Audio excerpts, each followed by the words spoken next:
Welcome to Integrated Strategies for Developing High Potential Employees.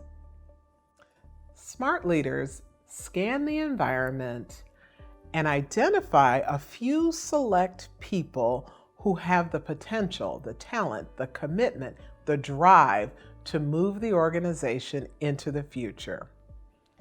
These are the people who work well on teams and are also able and willing to assume leadership responsibilities when the need arises. So they can be strong solo contributors and they can also be good collaborators. They've demonstrated the subject matter expertise and an understanding of the realities of the larger enterprise. So these are the high-performing, high-potential employees that we want to keep, that we want to cultivate, and that we want to catapult into larger roles. I'm going to present 3 strategies for really developing these people.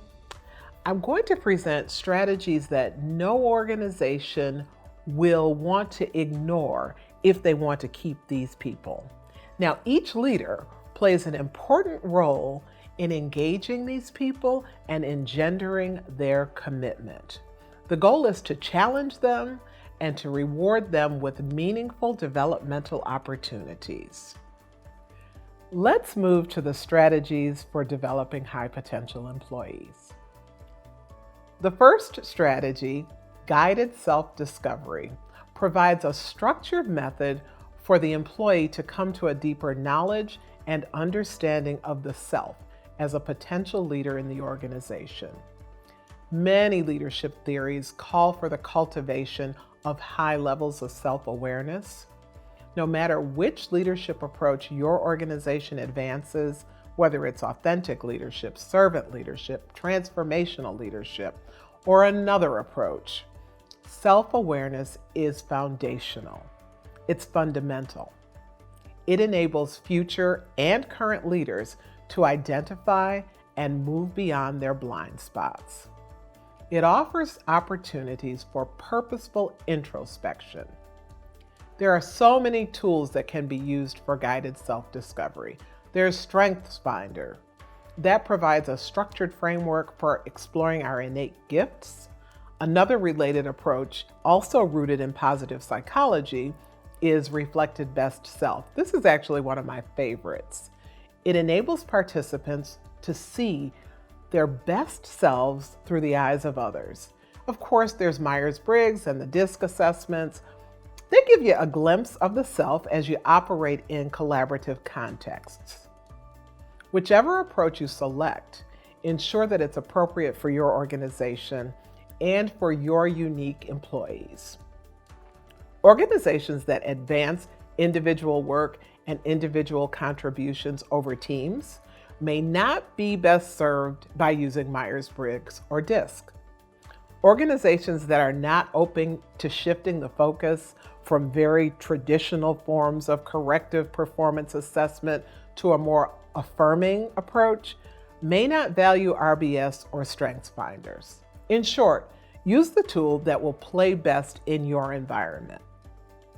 The second strategy, action learning, engages the limbic system of the brain by asking your leaders to immerse themselves in an iterative process that begins with reading to learn about a new concept, approach, or strategy.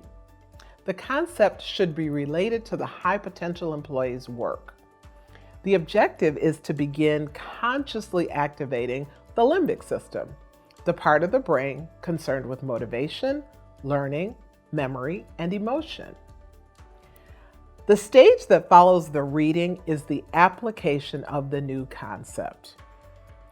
Participants in this kind of development are required to test the concept in the real world, to apply it to their work in a highly related situation, and to expand their repertoire of available solutions. It provides them with options to consider for problem solving.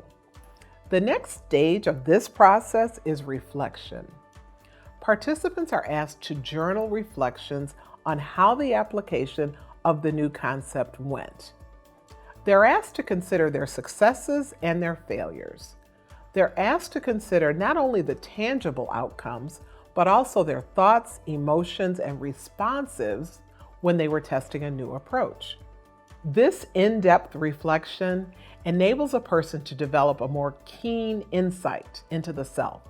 It circles back to the concepts that they explored in the guided self-discovery.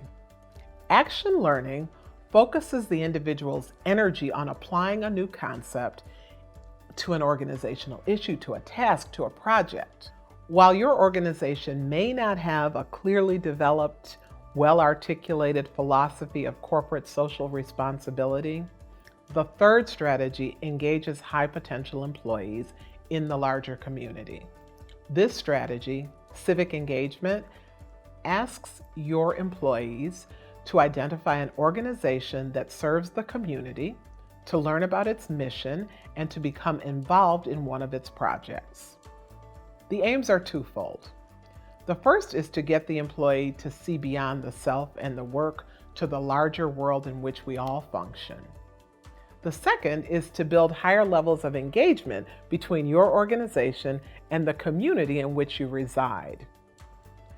During this civic engagement phase, participants are asked to be responsible for making the connection to the organization of their choice, for contributing their talents to a defined project, and then educating you, the employer, about the work of the organization that they selected. Sample projects may include tutoring at a local elementary school, assisting a nonprofit with its strategic planning, or conducting ad hoc resource development for an organization in need of a particular supply or supplies. Whatever activity the high potential selects, they're encouraged to return to the guided self-discovery by journaling about their experiences. This provides another opportunity for thoughtful reflection about how they're responding to the work of broadening their horizons. Like action learning, this strategy links the leader and leadership development by providing opportunities for cultivating the self while advancing the aims of the organization. It's time to wrap up. The three strategies that I've presented, they don't focus on skill development. Instead, they focus on human development. They provide opportunities for high potential employees to engage in a deep and a meaningful way that allows them to stretch, to explore new concepts, to reflect, and to grow. They're also gifted with the opportunity to be involved in the larger world. While skill development can certainly be a part of any approach to retaining top talent, the approach that we've been working on provides a framework for building a level of connection with the employees that allows them to expand in a variety of ways. They expand the self by actively participating in guided self-discovery. They expand their personal and professional competencies with action learning. Finally, they expand their networks beyond the business world with civic engagement. These three integrated components can serve as a strategy for keeping your top talent engaged and inspired.